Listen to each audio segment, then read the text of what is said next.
ஏய் விஜய் சார் இங்க வாடா. வாடா கொஞ்சம் உட்காருடா.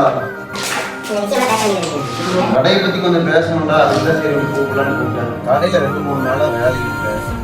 சரி வேலை இல்லைன்னு பரவாயில்ல, நிம்மதியா கிடைக்கிற டைம்ல ரெஸ்ட் எடுக்க முடியும். மீதி நேரத்துல எல்லாம் கஷ்டப்பட்டு வேலை செஞ்சுதான் ஆகணும். நான் என்ன சொல்றேன்னா, கடையை கூட கிளீன் பண்ண முடியாத உங்களுக்கு என்னெல்லாம் சாப்பிட பொருளே வர முடியுமா? கடையை கூட சுத்தமா வைக்கலன்னு அப்புறம் என்னடா எத்தனை நாளடா? அது நான் சொல்றதுக்கு முன்னாடியே பண்ணிருக்கணும்ல நீங்க. சரி பசங்களை எங்க இருக்கானுங்க? பசங்க எல்லாத்தையும் வர சொல்லு சீக்கிரமா. எல்லாம் பக்கத்து கடையில தான் இருக்காங்க, கூட்டிட்டு வரோம்.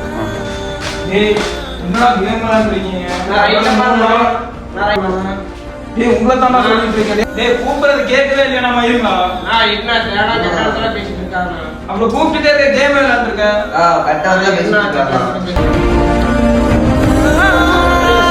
கேட்கற மாதிரி இருக்கு.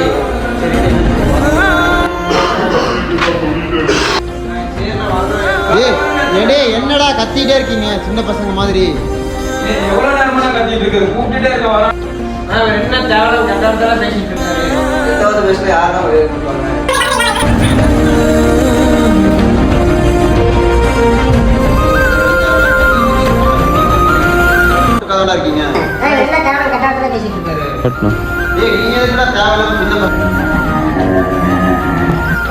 நீ வந்து என்ன கேள்வி? நீ வந்து இந்த கடை ஃபுல்லா இது எப்படி இருக்குன்னு 3 நாளா சொல்லிட்டு இருக்கேன். கடை எப்படின்னா வந்து கத்துவா 3 நாளா சொல்லிட்டு இருக்கேன். காரணம் கேம் விளையாடுறானுங்க, வெளியே போறானுங்க, அங்க போறானுங்க, இங்க வரானுங்க. அவ்வளவு டோட்டல் அப்படியே இருக்கு. நீ ஏன்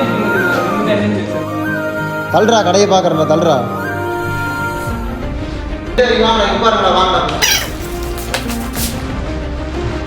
என்னடா பிரச்சனை உங்களுக்கு? ஏன்டா சண்டை போட்டுருக்கீங்க?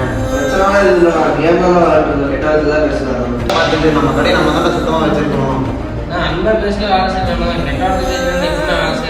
3 வேலை உங்களுக்கு எதுலடா குறை வைக்கிறான்? எல்லாமே அவன் தாண்டா பார்த்துக்கிறான். இருந்தாலும் இல்லாட்டி உங்களை அப்புறம் என்னடா அண்ணன் தானடா, நீங்க தாண்டா புரிஞ்சுக்கணும். சரி விடுங்க பரவாயில்ல, இதுக்கு மேலே நடக்காத மாதிரி பார்த்துக்கோங்க. போய் நீங்க போய் கடையில் இருக்கிற வேலையெல்லாம் பாருங்க. நான் கூப்பிட்டு நான் பேசுகிறேன். ஏய் வாடா, போய் வாடா, தனியாக பேசுகிற வாடா, உட்கார வாடா. ஏய் என்னடா விஷயம்? சின்ன பசங்க கிட்ட கெட்ட வார்த்தையெல்லாம் பேசுறியாம்மா? தப்பு தானடா. அதில் கெட்ட வார்த்தையெல்லாம் பேசுறா. பாவனா நம்ம நம்பி தானே வந்திருக்காங்க பசங்க. சொல்லி புரிய விடா. சொல்லி புரிய வச்சாலே எல்லாம் புரிஞ்சுக்குவாங்களா? உனக்கு தானே புரிய மாட்டேங்குது. நீ செல்லம் தானே அவனுக்கு வச்சிருக்கேன். அவனுக்கு நீ இருக்கும்போது தான் வேலையை செய்கிறாங்க. அண்ணா நான் கொஞ்சம் நான் வேலை செய்ய போகிறேன், அது செய்ய போகிறேன், இது செய்ய போகிறேன், அவ்வளோதான் சொல்கிறேன். நான் இருக்கும்போது இந்த செய்யுங்களா அது செய்யுங்க, அப்புறமேட்டு செஞ்சுக்கணும். அப்புறமேட்டு செஞ்சு கேம் விளையாட அவனுக்கு எப்படி பேசுறது? அப்புறம் அன்பால சொல்லி புரிய விட. சின்ன பசங்க தாண்டா, அன்பால சொன்னா எல்லாரும் புரிஞ்சுக்குவாங்களா? நம்ம ஒருத்தங்களால திட்டியோ ஒருத்தங்க மிரட்டியோ யாரையும் வேலை வாங்க முடியாதுடா.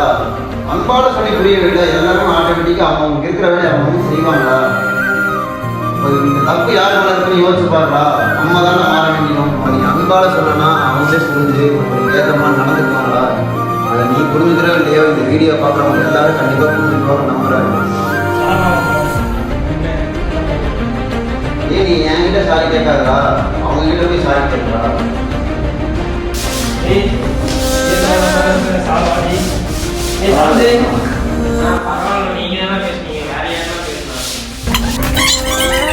ஆமாடா அட்வைஸ் இல்லடா. எல்லாம் ஒட்டுக்கா இருக்கானுங்க, ஒற்றுமையா இருக்காம சண்டை போட்டுருக்காங்கடா. பாலம் போடுறதே கொஞ்ச நாளைக்கு தான். இதில் போயிட்டு என்னடா அவன் பெருசா இவன் பெருசா எதுக்கடா தேவையான சண்டை போட்டு இதில் போட்டியோ பொறாமையோ போட்டு ஒன்றும் கிடைக்க போறல. வாழ போறது கொஞ்ச நாள். அன்பா இருக்குடா எல்லாத்துக்கிட்டையும். என் வயசுக்கு கிடைச்ச அனுபவத்தில் நான் புரிஞ்சுக்கிட்டேன். உங்களுக்கு ஒரு அனுபவம் கிடைக்கிறப்ப நீங்கள் புரிஞ்சுக்குவீங்க. அவ்வளோதான். இன்னைக்கு நம்ம கடையில் நம்ம பசங்க புரிஞ்சுக்கிட்டாங்க.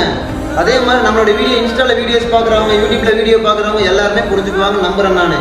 கண்டிப்பாக எல்லோரும் நம்புவீங்க. கண்டிப்பாக ஒரு நாள் எல்லாம் நல்லதுக்கே நடக்கும். அன்பால் தான் எல்லாத்தையும் ஜெயிக்க முடியும் கண்டிப்பாக.